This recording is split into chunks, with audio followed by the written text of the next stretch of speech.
প্রিয় ছাত্রছাত্রীবৃন্দু, Facebook live ক্লাসে তোমাদেরকে শুভেচ্ছা, অভিনন্দন এবং স্বাগতম।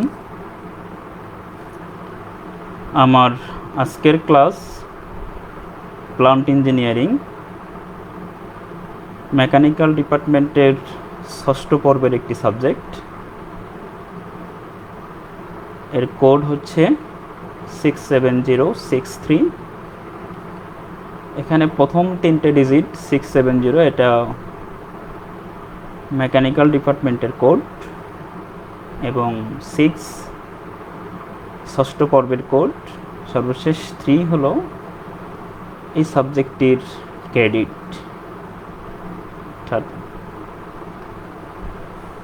তো এই সাবজেক্ট নিয়ে আমি আছি তোমাদের সাথে, SM ফারুক হোসেন,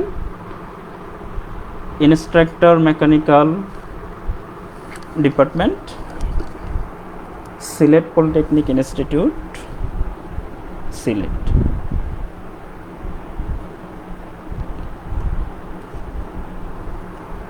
আজকের এই ক্লাসে তোমাদের প্রথম দিনে আছে প্রথম অধ্যায় প্লান্ট মেশিনারি। প্লান্ট মেশিনারি এই অধ্যায়ের মূল আলোচ্য বিষয়। মেশিনারি কীভাবে স্থাপন করা হবে, মেশিনারি কিভাবে কাজে যাবে সেটা নিশ্চিত করা। এই অধ্যায়ের টপিকস ভিত্তিক, বিষয়ভিত্তিক যে আলোচনা আছে সেটি হলো প্লান্ট এবং প্লান্ট ইঞ্জিনিয়ারিং, যন্ত্রাদি স্থাপন ও সমরেখকরণ, প্লান্ট মেশিনারি এর যথাযথ স্থাপন ও যথাযথ সমরেখকরণের প্রয়োজনীয়তা, স্থান প্রস্তুতি, মেঝে বিবেচনায় স্থান প্রস্তুতির উপাদান, মেঝে বিবেচনায় কম্পন উপাদান চিহ্নিতকরণ, এবং আছে শ্যাপ ও কাপলিংয়ের সমরেখকরণ, অগ্রবিবেচনা। এই অধ্যায়ে এই বিষয়গুলো নিয়েই মূলত আলোচনা।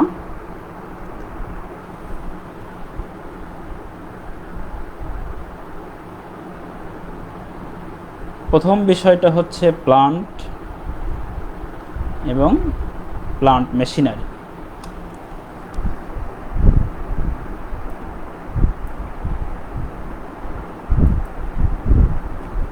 প্লান্ট এবং plant machinery, plant engineering.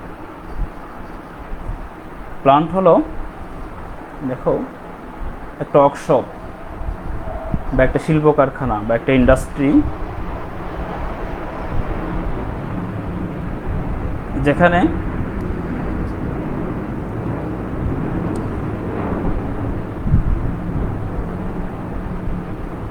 Plant হলো একটা ইন্ডাস্ট্রিতে বা একটা শিল্প কারখানায় বা একটা ওয়ার্কশপে একটা দ্রব্য উৎপাদন করার জন্য কিছু কাঁচামালের উপরে প্রক্রিয়াকরণ এবং কিছু শ্রমিকের মাধ্যমে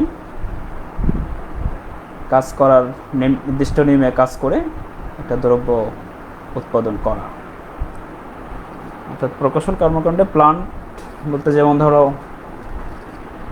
আমাদের বিভিন্ন ইন্ডাস্ট্রি, মেঘনা গ্রুপ অফ ইন্ডাস্ট্রিজ, যেখানে ফ্রেশের তোমরা অনেক জিনিস, আটা, সিমেন্ট, তারপরে চিনি, তেল, এর বাইরেও। তো এটা একটা ইন্ডাস্ট্রি, এখান থেকে একটা নির্দিষ্ট নিয়মে শ্রমিকরা কাজ করে একটা নির্দিষ্ট প্রোডাক্ট উৎপন্ন করে। আনন্দ শিপইয়ার্ড একটা জাহাজ শিল্প, এপাশে অনেকগুলো সিমেন্ট ফ্যাক্টরি আছে, তোমরা যারা মেঘনা ঘাটায় গিয়েছো তারা দেখতে পাবে। আনন্দ শিপইয়ার্ডে সেখানে জাহাজ তৈরি হয়, জাহাজ হলো তাদের প্রোডাক্ট। এখানেও বিভিন্ন ধরনের মেশিন প্রক্রিয়াধীন অবস্থায় থাকে, plasma cutting machine, welding machine, bend machine, এরপরে সব ছোট ছোট জিনিস শিটগুলো এক জায়গায় করে একটা ফাইনাল প্রোডাক্ট জাহাজ হিসেবে তারা ছেড়ে দেয়।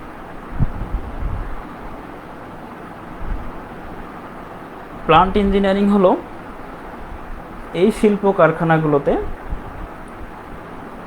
এই সকল শিল্প কারখানাগুলোতে কিভাবে মেশিন বসবে, কোন মেশিন কোথায় বসবে, তার অংশসমূহ কিভাবে স্থাপিত হবে, সেখানে কি কাঁচামাল ব্যবহার করা হবে, কাঁচামালের যাতায়াত ব্যবস্থা কি হবে, সেখানে কতগুলো মেশিন বসবে, কোন ধরনের শ্রমিক কাজ করবে, কি প্রোডাক্ট উৎপন্ন হবে, এ সকল বিষয়ে যে বিশদ আলোচনা করা হয়, যে সাবজেক্টটা, সেটা হচ্ছে প্লান্ট ইঞ্জিনিয়ারিং। শিল্প কারখানায় যেমন আগেই বললাম যে তোমাদের মেশিন শপে তোমরা যেরকম একটা প্রোডাক্ট তৈরি করো, সে একটা সেন্টার পাঞ্চ তৈরি করছো, সেখানে তোমরা লেদ মেশিনে যাচ্ছ শুরুতেই না, আগে মেশিন শপ থেকে তোমরা, এটা একটা ওয়ার্কশপ, এটা একটা ল্যাব। এখানে ধরো তুমি শ্রমিক হিসাবে একটা প্রোডাক্ট তৈরি করবে। এখানে তুমি প্রথমে একটা কাঁচামাল কেটে নিচ্ছ রড থেকে, এমএস রড থেকে। সেই কাঁচামালটা পাওয়ার সব বা হ্যাকসব লেড দিয়ে কেটে নিচ্ছ। তারপরে তুমি লেড মেশিনে সেট করছো, টার্নিং ফেসিং করছো। এরপরে এটাকে নার্লিং, ট্যাপার টার্নিং, এই অপারেশনগুলো করার মাধ্যমে একটা সেন্টার পাঞ্চ তৈরি করছো। এই পুরো প্রসেসটা আলোচনা করা হয় যেখানে। এই প্রসেসটাই হচ্ছে প্লান্ট ইঞ্জিনিয়ারিং। তবে তোমার এই প্রোডাক্ট তৈরির যে থিমটা আমি দিলাম, তার আগেই কিন্তু তোমার লেদ মেশিনটা স্থাপন করতে হবে, এটাও প্লান্ট ইঞ্জিনিয়ারিংয়ের একটা অংশ।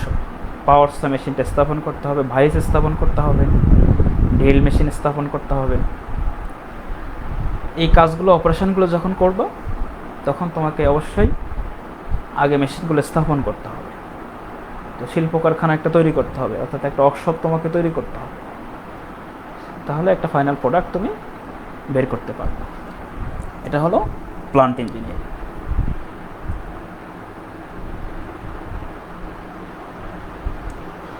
এরপরে দেখো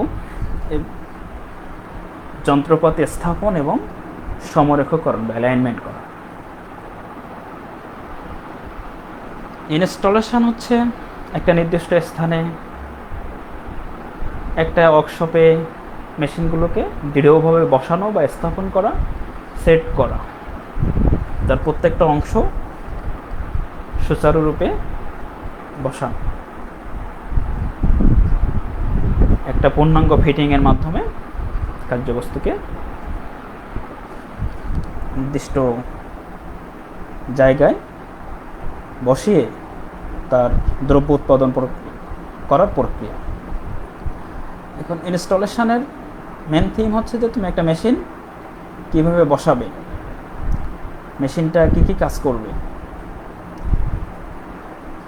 মেশিনের লেআউট প্ল্যান কী হবে, মেশিন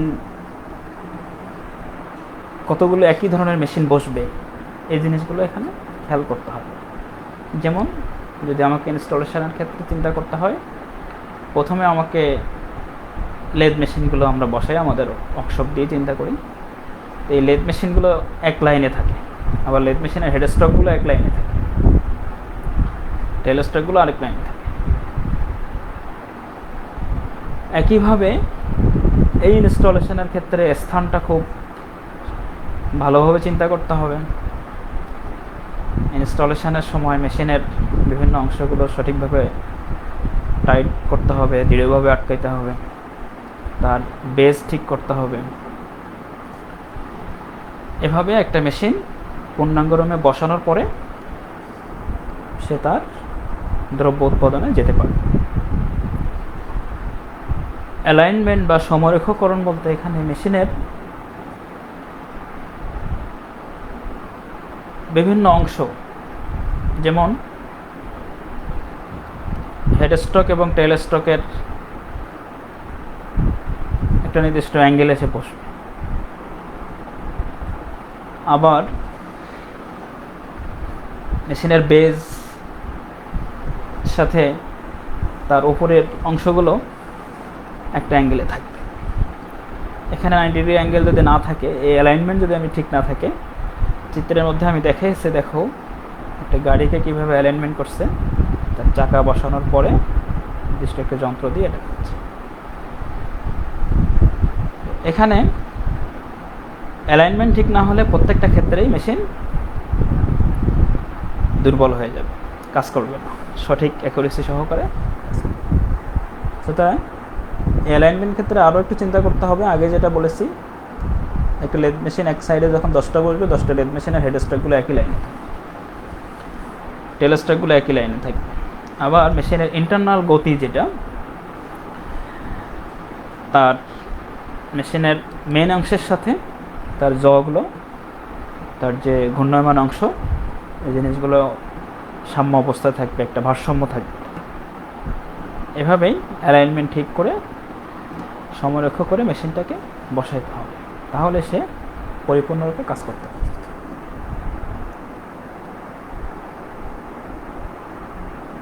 প্ল্যান্ট মেশিনারি যথাযথ স্থাপন ও সমরক্ষকরণের প্রয়োজনীয়তা, যেটা আগেই বলতেছিলাম, যে এখানে যে বিষয়গুলো আমাদেরকে খেয়াল করতে হবে সেটা হলো মেশিনকে দৃঢ়ভাবে স্থাপন করতে হবে।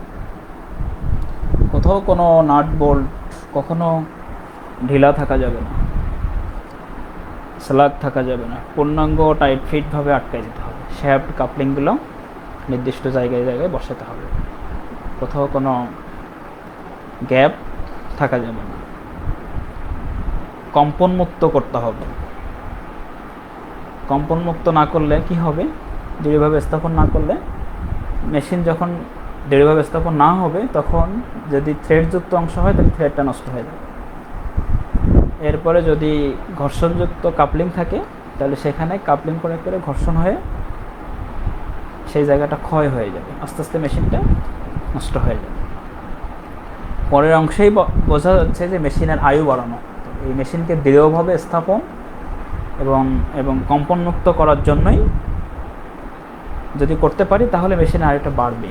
এবং এছাড়াও মেশিনের আয়ুষ্কাল বাড়ানোর জন্য, তার কার্যক্ষমতা দীর্ঘ সময় করার জন্য প্রয়োজনীয় রক্ষণাবেক্ষণ করতে হবে। কন্টিনিউ কাজ করা শেষে মেশিনকে পরিষ্কার করতে হবে, লুব্রিকেটিং করতে হবে, যাতে মরিচা পড়ে এটা নষ্ট না হয়।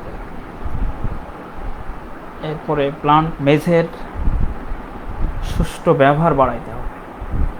প্লান্ট মেঝেতে দেখা যাচ্ছে আমার 10টা মেশিন বসলে আমার হয়ে যাবে, আমি স্পেসটা ঠিক ওই পরিমাণ নিব এবং ওই স্থানটায় যাতে আমার কোনো জায়গাটা অকেজো না থাকে।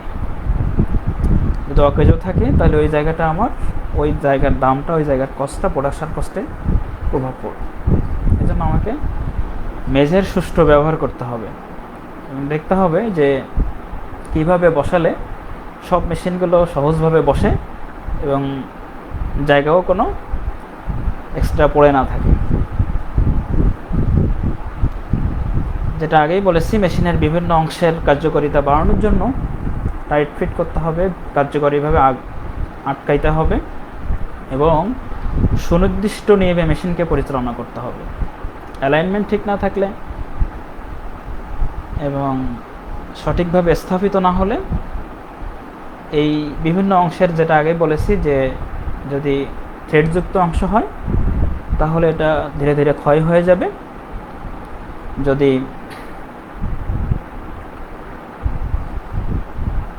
থ্রেডযুক্ত অংশ না হয়, কাপলিং জায়গা হয়, তাহলে ঘর্ষণে ক্ষয় হয়ে যাবে। এভাবে মেশিনটা বিভিন্ন অংশ, যন্ত্রাংশগুলো ক্ষয় হয়ে নষ্ট হয়ে যাবে। এছাড়াও দুর্ঘটনা কমে আনতে হবে। দুর্ঘটনা আমাদের সবার জন্যই ক্ষতিকর, মেশিন ইন্ডাস্ট্রিয়ালিস্টদের জন্য ক্ষতিকর, যারা শ্রমিক তাদের জন্য ক্ষতিকর, মেশিনের জন্য ক্ষতিকর, দেশের জন্য ক্ষতিকর। সুতরাং কাজ করার সময় মনোযোগ থাকতে হবে। অ্যালাইনমেন্ট ঠিক না থাকলে মেশিন ক্ষয় হয়ে হয়ে আস্তে আস্তে ভেঙে যাবে, তখন দুর্ঘটনা হওয়ার সম্ভাবনা বেশি থাকবে। এবং মেশিনিস্ট যারা, যদি একটা মেশিন যখন একজন মেশিনিস্ট ধরে, তখন তার কী অবস্থা, সে যদি মেশিনটাকে পরিপূর্ণ সুস্থভাবে পায়, স্বাভাবিকভাবে পায়, ফিটফাট পায়, তাহলে সে কাজে স্বাচ্ছন্দ্য বোধ করে এবং ওই কাজে তার ধীরে ধীরে দক্ষতা বাড়ে। কিন্তু যদি সে মেশিন চালানো শুরু করলো, দেখা যাচ্ছে যে তার জ্বরটা ঠিকমতো কাজ করছে না, তারপরে তার গিয়ারগুলো ঠিকমতো পড়তেছে, হতে পারে এটা গিয়ার ঠিকমতো সেট আপ না হওয়ার কারণে, হতে পারে এটা ঠিকমতো অ্যালাইনমেন্ট না থাকার কারণে, হতে পারে সাম্য অবস্থা না থাকার কারণে, গতি ঠিক না থাকার কারণে। এই জিনিসগুলো যখন থাকবে, মেশিনিস্টের কাজে দক্ষতা বাড়বে যদি এটা সব দিক থেকে ঠিকঠাক থাকে। একটা মেশিনিস্ট যখন কাজ করবে, তার মেশিন যদি ফিট থাকে, তাহলে সে এই কাজে আরও বেশি পারদর্শী হবে। এছাড়াও আলো বাতাসের ব্যবস্থা থাকতে হবে পর্যাপ্ত। আলো বাতাস না থাকলে মেশিনিস্ট যখন কাজ করবে, তখন তার দেখা যাবে যে দম বন্ধ হয়ে আসছে, তারপরে লাইটে দেখতে পাচ্ছে না, মেজারমেন্টগুলো ঠিকমতো করতে পারছে না। এই জন্য পর্যাপ্ত আলো বাতাসের ব্যবস্থা থাকতে হবে। এছাড়া তার চলমান স্থানগুলোতে সে সঠিকভাবে চলতে পারে এরকম ব্যবস্থা থাকতে হবে। এই সকল সব দিক থেকেই প্রোডাক্টের গুণগত মান অবশ্যই নিশ্চিত করতে হবে।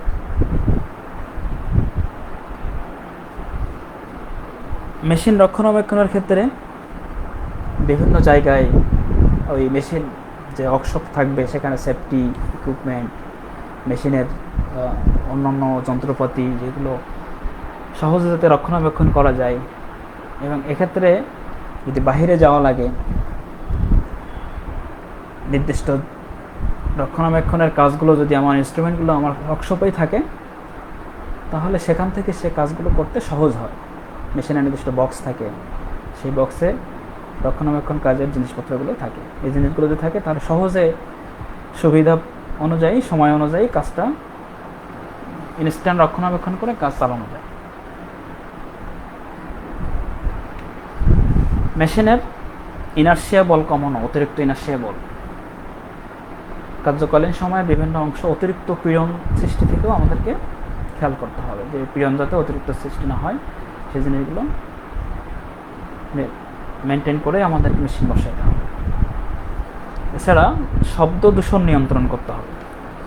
যেমন শব্দ দূষণের ক্ষেত্রে বয়লার যখন চলে, পাওয়ার প্ল্যান্টগুলোতে অফিসের অন্যান্য কার্যক্রম চালানোর জন্য কাজ ঘেরা রুমে বসে, কারণ বয়লারের যে সাউন্ড, এই সাউন্ডে যারা পাওয়ার প্ল্যান্টে গেছো তারা দেখতে পাবে, এই সাউন্ডে কান বন্ধ করে রেখে কাজ করা সম্ভব নয়। প্রচণ্ড সাউন্ড হয় বয়লার যখন চলে, তো এই সাউন্ডকে নিয়ন্ত্রণ করে কাজ করতে হয়। যেমন পাওয়ার প্ল্যান্টের মেশিনগুলো স্থাপন করতে হয়, এবং এই পাওয়ার প্ল্যান্টে যারা গেছে তারা দেখবে যে বয়লার যেখানে বসানো আছে তার বাইরে সাউন্ডটা নাই, ওই রুমে যখন ঢুকে তখন তার কানে সাউন্ডটা আসে। সুতরাং এই শব্দটাকে কন্ট্রোলে নিয়ে কাজ করতে হবে। সর্বোপরি উৎপাদনের গুণগত মান ঠিক রাখতে হলে অবশ্যই অ্যালাইনমেন্ট ঠিক রাখতে হবে, অ্যাকুরেসি ঠিক রাখতে হবে, এবং সঠিকভাবে মেশিনকে স্থাপন করতে হবে।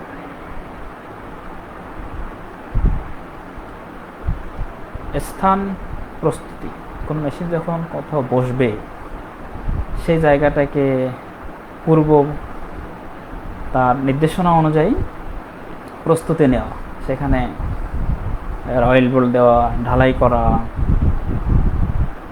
তারপরে যদি অন্যান্য ইকুইপমেন্ট লাগে সেগুলোকে নির্দিষ্টভাবে মেনটেন করে অ্যালাইনমেন্ট করে বসানো, লেবেলিং করা। ভিত্তির জন্য তার মেঝেতে ঢালাই করে সেখানে লেবেল করে, যদি লেবেল ঠিক না হয় তাহলে মেশিন কম্পনমুক্ত হবে না, লেবেলটাকে অবশ্যই ঠিক করতে হবে। প্রথমেই তার ভিত্তি প্রস্তুত করতে হবে। ভিত্তির উপরে রয়েল বোর্ড, কাস্টিং বসে সেখানে প্রয়োজনীয় চিজেলিং করা এবং ড্রিলিংও করতে হবে যদি আমার সঠিকভাবে মেশিনকে বসাতে হয়। এরপরে এটাকে অ্যালাইনমেন্ট ঠিক করতে হবে, যেমন সব দিকে ঠিক আছে নাকি। স্পিড লেভেল ব্যবহার করে সাধারণত, এখন আধুনিক যুগে কিছু কিছু ক্ষেত্রে অটোকিলোমিটার ব্যবহার করে। এরপরে এটাকে গ্রাউটিং করা, মেশিন বসানোর পরে, নাট বোল্ট বসানোর পরে যেসব ফাঁকা জায়গাগুলো থাকে ওই জায়গাগুলোতে নির্দিষ্ট কাস্টিং দিয়ে, ঢালাই দিয়ে সেই জায়গায় পূর্ণাঙ্গভাবে পূরণ করে ফেলাতে, কোথাও কোনো ফাঁক না থাকে। বেস প্লেট, তারপরে ফাউন্ডেশনের বোল্ট সমূহ, কোথাও কোনো ফাঁকা থাকলে সেই জায়গাগুলোকে পূরণ করে স্থির করা এবং আবার পূর্ণাঙ্গভাবে লেবেলিং করে দেওয়া।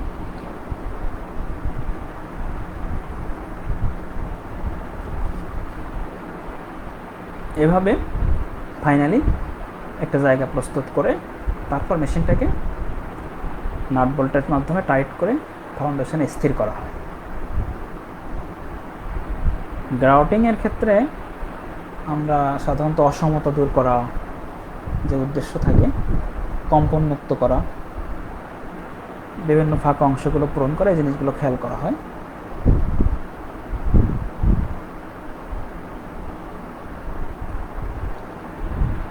মেজের ক্ষেত্রে যে জিনিসগুলো আমরা উপাদান হিসাবে চিন্তা করি মেজের স্থান প্রস্তুতির জন্য,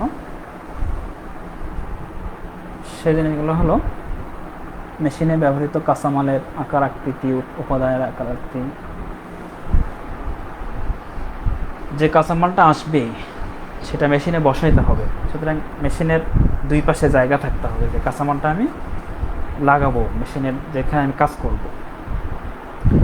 যেমন খুলনা শিপইয়ার্ডে যখন কাজ আমি দেখেছি যে বড় বড় শ্যাফটগুলো যখন রিপেয়ারিং করতে হয়, লেদ মেশিনের বেড আছে, লম্বা বেড, মেশিন সব ঠিক ওইভাবে বড় বড় লেদ মেশিনগুলো বসানো। তো ঠিক ওই রকম যে ওই কাঁচামালটা যে যার উপর আমি কাজ করব সেই জিনিসটা আমাকে ওই লেদ মেশিনে আসতে হবে।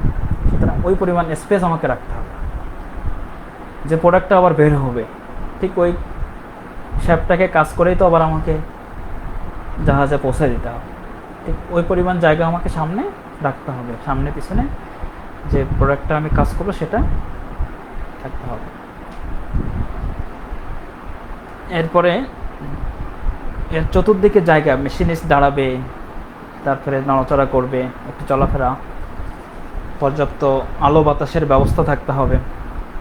যেটা আগেই বলেছি, আলো বাতাস না থাকলে একজন মেশিনিস্ট কাজের স্বাচ্ছন্দ্য বোধ করবে না। নির্দিষ্ট জায়গায় মাটি খনন করতে হবে, মাটির গুণাগুণ কেমন দেখতে হবে, ঢালাই করতে হবে এবং উপাদানসমূহের উপাদান নিশ্চিত করতে হবে যে ঢালাইয়ে যেসব ব্যবহার, ইট, বালি, সিমেন্ট, এগুলো নির্দিষ্ট অনুপাতে করতে হবে। গ্রাউটিং করণ, যেটা আগেই বলেছি যে সব কিছু করার পরে সকল ফাঁকা অংশগুলো পূরণ করে লেবেলিং করা। এরপরে প্রয়োজনীয় আকারে ড্রিলিং করা ও চিজেলিং করা।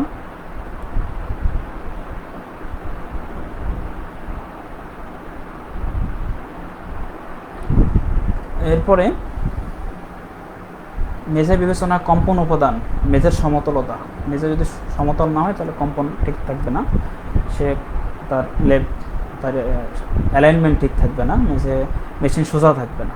মেঝের কম্পন এবং রোধন, মেঝের কম্পন রোধক এবং শোষণ ক্ষমতা থাকতে হবে। বিভিন্ন অংশের মধ্যে অ্যালাইনমেন্ট ঠিক থাকতে হবে, সমরেখতা থাকতে হবে।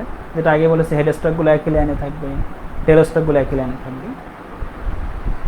ঘূর্ণায়মান অংশের ভারসাম্যতা থাকতে হবে, যেটা প্রথমে বলেছি আমি যে যদি যে ঘূর্ণায়মান অংশ মেশিনের যে আমরা যে চাক বলি যেটাকে, এরা যখন ঘুরবে, 3 চাক, এই যখন ঘুরবে তখন অবশ্যই এর বিভিন্ন অংশগুলো যেন ভারসাম্য অবস্থায় থাকে, এর গতি ঠিক থাকতে হবে। অতিরিক্ত গতি হলেও আবার নষ্ট হবে, কম গতি হলেও কাজ করা যাবে। এরপরে মেশিনের বেজ অন্যান্য দেরি অংশের সাথে এলাস্টিক গুণ থাকতে হবে, স্থিতিস্থাপক গুণ থাকতে হবে। মেশিনগুলো যদি ইলাস্টিসিটি ঠিক না থাকে তাহলে মেশিন সঠিকভাবে কাজ করবে। পূর্বেই বলেছি যথাযথ রক্ষণাবেক্ষণ পদ্ধতি থাকতে হবে।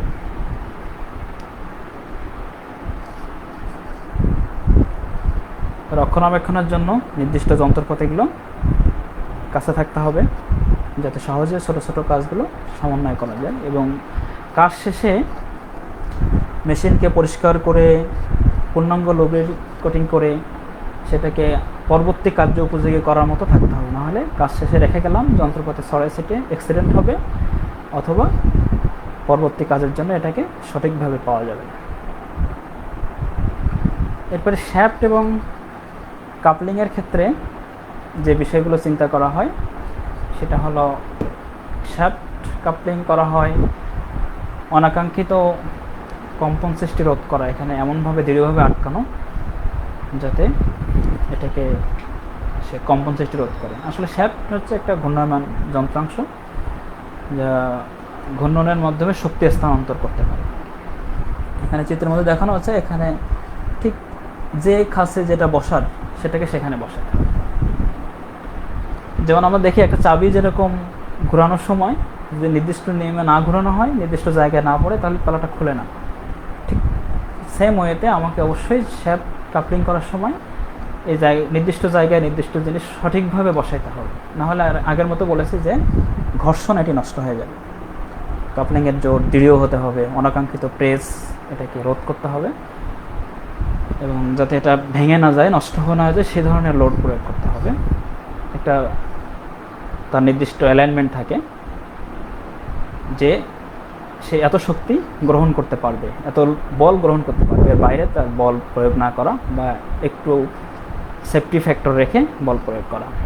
এরপরে কাপলিং যে কারণে ক্ষয় হয়, অসমরক্ষ হলে, অ্যালাইনমেন্ট ঠিক না থাকলে, বেশি কম্পন হলে, তাপ প্রয়োগের ফলে যেমন যেসব মেটাল থাকে এগুলো অনেক সময় প্রসারিত হয়, সেক্ষেত্রেও কাপলিং ক্ষয় হতে পারে। অতিরিক্ত লোড দিলে ক্ষয় হতে পারে, আবার যথাযথ লুব্রিকেশন না থাকলেও এটা ক্ষয় হতে পারে।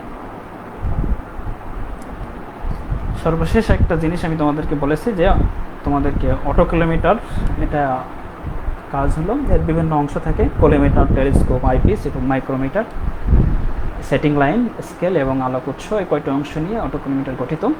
এটা সাধারণত অ্যালাইনমেন্টের কাজে ব্যবহার করে।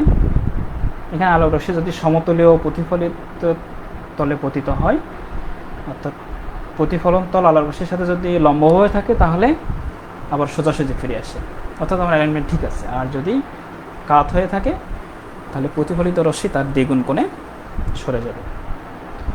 তো তোমাদের বাড়ির কাজ, এই প্রশ্নগুলো তোমরা দেখবে। প্লান্ট ইঞ্জিনিয়ারিং কী, গ্রাউটিং কী, প্লান্ট মেশিনের স্থাপন ও সমরেখকরণের প্রয়োজনীয়তা, মেশিন টুলসের সমরেখ পরীক্ষার নীতিগুলো, একটি অটোকোলিমেটারের গঠন ও কার্যপ্রণালী, এগুলো লিখবে, পড়বে। এবং এই ভিডিওটি পুনরায় দেখতে তোমরা ভিজিট করো skills.gov.bd/dd, www.facebook.com/skills.gov.bd। তোমাদের আজকে আমার সাথে থাকার জন্য অনেক অনেক ধন্যবাদ। সবাই ভালো থাকবে।